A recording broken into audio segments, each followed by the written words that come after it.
चुक परदा सोहणिया मुखड़े तू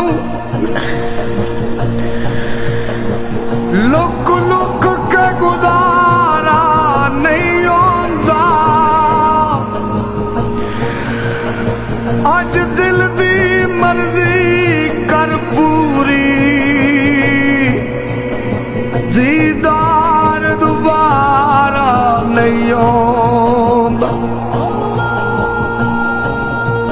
ना लब यार नू मस्जिद मंदिर विच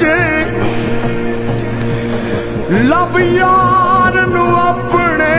अंदर विच पावी पैर ना इश्क समंदर विच तथू पार किनारा नहीं आंदा।